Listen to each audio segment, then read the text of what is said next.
Okay, so we're gonna jump into the best episodes of Foster's Home for Imaginary Friends. Quick disclaimer, the first 3 episodes count as one episode, as they are a continuing plot line that needs to be coincided with one another. And there's also a double episode in this season, so instead of one 20-minute episode, it's 2 11 minutes, so I'm going to count that as an extra episode. So there's only really going to be 11 that we're counting down from, despite the fact there's a 13 episode order. But now that we're out of technicalities, let's get into it. Okay, so we got, at number 11, Who Let the Dogs In? So after Eduardo finds a puppy when he's taking out the trash, he decides to keep it despite the fact that dogs are not permitted inside the house due to Mr. Harriman's suffering fear of them.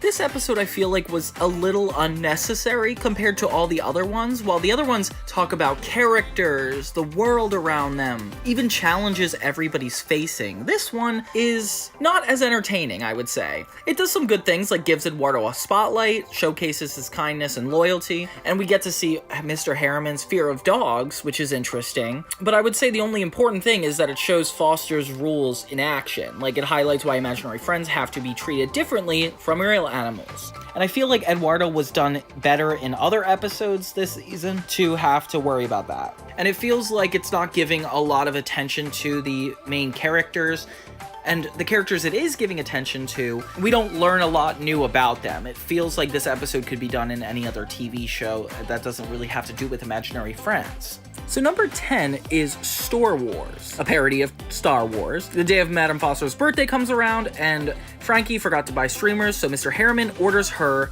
to get some, with Mac, Blue, Eduardo, Wilt, and Coco going all around the mall to be causing mischief everywhere. And this one's kind of a peek into Frankie's responsibilities. And just because it's at the end of the list doesn't mean it's not a great episode.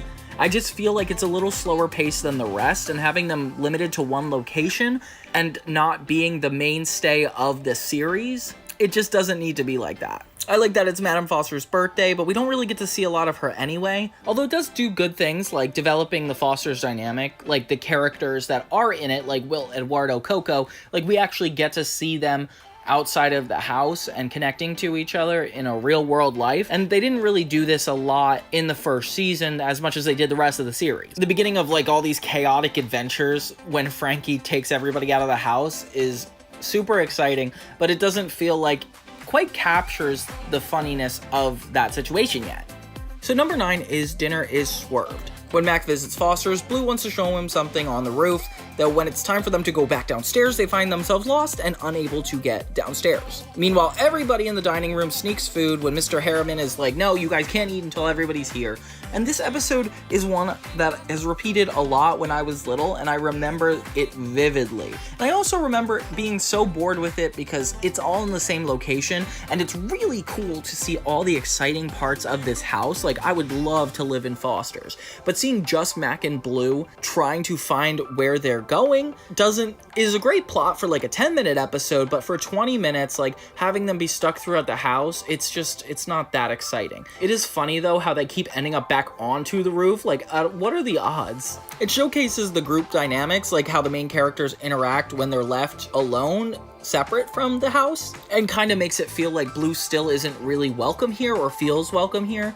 And it's cool because obviously it's still early in the series, but cartoons usually throw you into the action, and these guys are still getting used to Foster's. But overall, it's more just a comedic episode. It just feels like it's a joke, and that's not a bad thing. So the next episode is Phone Home, number 8. In this one, Blue is jealous of Wilt getting special attention because he keeps bringing in abandoned imaginary friends, which is kind of heroic. I don't know why Blue is so stubborn about this. So Blue tries to rescue his own imaginary friends, and we kind of see how selfish he is. Like, he takes people that aren't even imaginary friends and tries to bring them to Foster's. Like, this one is just all comedy. And it's singularly Blue. I mean, I feel like we got enough of Blue already at this point. Like, we definitely get his selfishness, his character, and being the first season, like, I still want to learn more things as opposed to just see Blue be funny. I'm not saying it's a bad episode. I'm saying it's just, like, definitely lower on the list because the next couple episodes are what really solidifies the tone of the show. I like that we finally get to see a lot more of Wilt. It makes it really cool that we get to see the dynamic of him and Blue. The show just takes its time really forming relationships with the characters, and I admire that. Now we're getting to a lot of the really good ones. The next one is number 7, Busted. So in this one, there is a bust, a statue of Madame Foster's face. Mac and Blue break it, and go out of their way to try to hide this offense from Mr. Harriman. A lot's at stake because they just got to this house, and it's already Blue is not perfectly following the rules. There's even the threat of getting Blue kicked out, which adds a layer of depth to it. So yeah, Blue's whole goal is fixing the bus before Mr. Harriman finds out. I like how it strengthens Blue and Mr. Harriman's rivalry. Like, it establishes their ongoing power struggle, which is like Blue being lazy and against the rules, and Mr. Harriman being only the rule. It shows Blue's fear of consequences. Like, it demonstrates that despite his mischief, he does have moments of guilt and problem solving. But it does a great job at expanding Foster's setting, like more about how the house works, who's in charge, and what really is going on.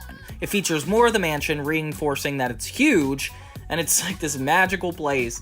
And it does have a good share of its comedic beats. Like, I find so many of this episode funny. This next one is tied at number 7 because I just could not find a place for it that I thought was appropriate. Seeing Red is about Terrence, Mac's brother, having his own imaginary friend. His name's Red, and he's not creative. It's really funny to see him come up with an imaginary friend, especially after all the events of the pilot. It expands on the imaginary friend possibilities, like how it works and how friends are created, and having a teenager have an imaginary friend is even funnier.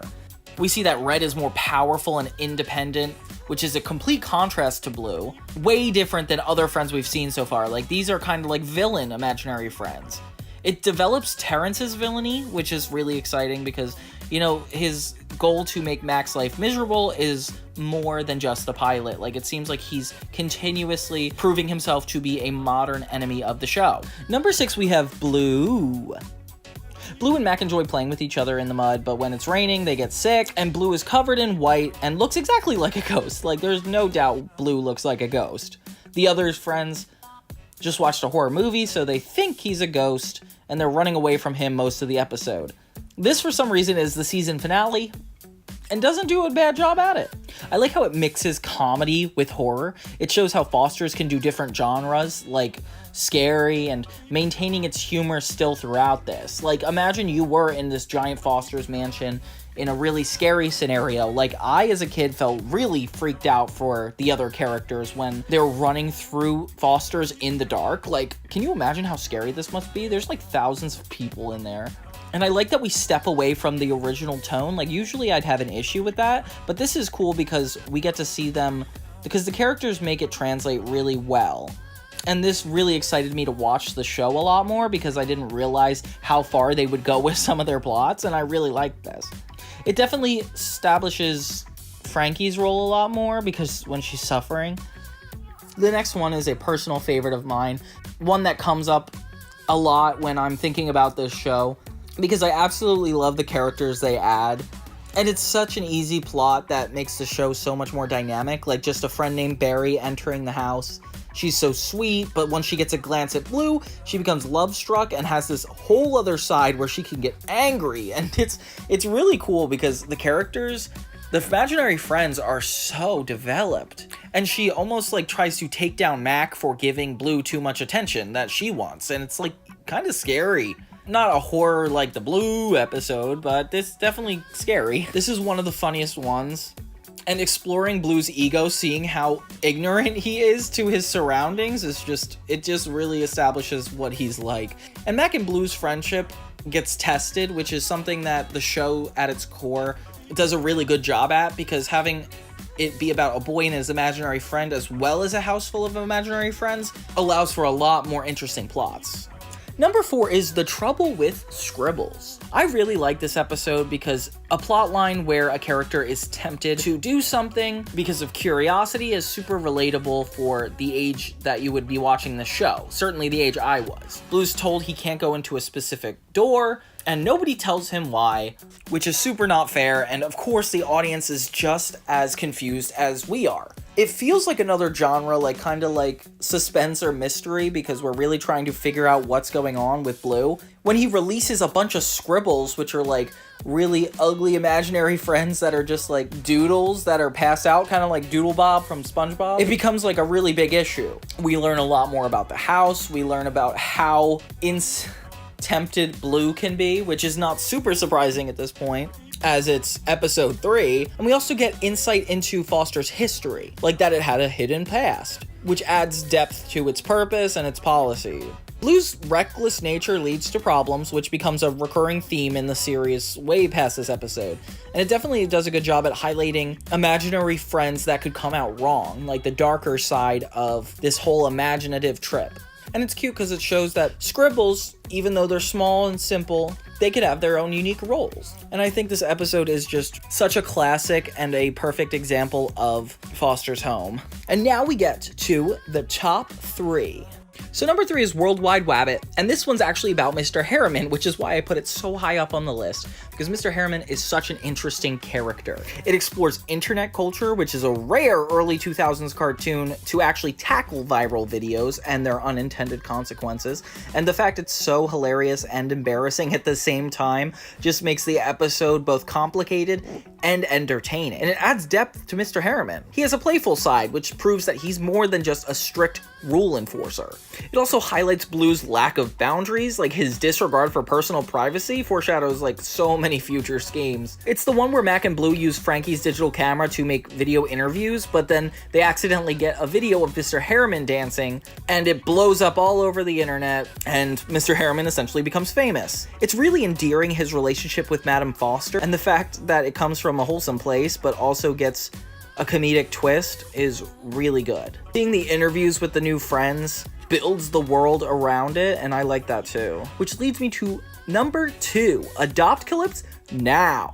Adopcalypse Now is a really cool episode because they have an entire event, Adopt a Friend Saturday, which actually gives everybody a chance to adopt these imaginary friends. And it brings back the complicated issues brought up in the pilot where Blue was worried about getting adopted. And this kind of further expands on it without necessarily being a sequel, but a standalone episode. And it's really endearing that it's just kind of about Mac and Blue not wanting all their friends to be adopted. So they spend the day like forcing everybody back into the house so they won't get adopted.